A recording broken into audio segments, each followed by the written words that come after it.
you? Hi, I'm good. I'm losing my voice, but feeling good and happy to be here.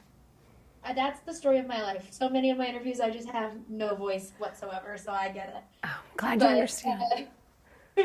it's universal. But to start, I wanted to ask you, one of my favorite parts about this movie is how music kind of plays a part in their relationships and figuring out, like, either going back to the past or connecting with the new relationship.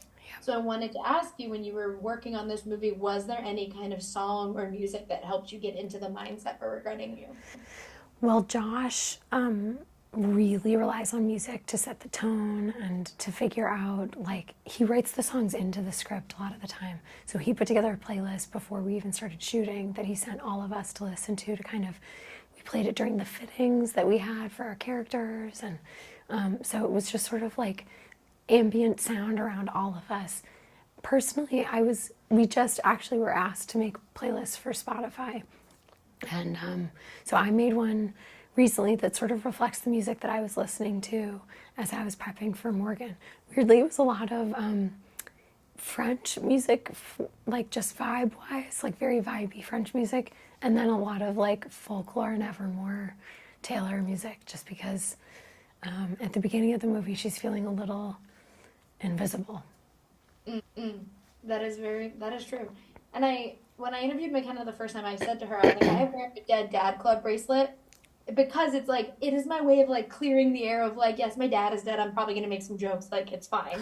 And I was like, for once, I was like, this is a character I feel like who would do the same thing where she's like, it is what it is. Like, we just got to move on. Wow. And it's fun though to see that dynamic between, with her and her trauma, but also between her and her mother and how they're kind of balancing all of this. How was it getting to work with McKenna and figure out like how that mother-daughter relationship either was before, is in that moment, or where it could go after the movie?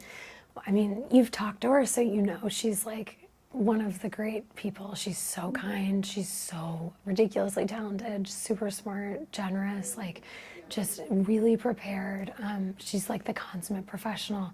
So working with her was like extremely easy. The hardest part was doing all the scenes where I was yelling at her because I had never felt any impulse to yell at her. She's like, the kindest person. But we love playing through all the different dynamics that they have as mother-daughter duo.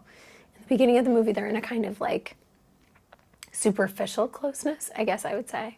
And then by the end, it feels like it deepens. And the whole thing was fun to do, really.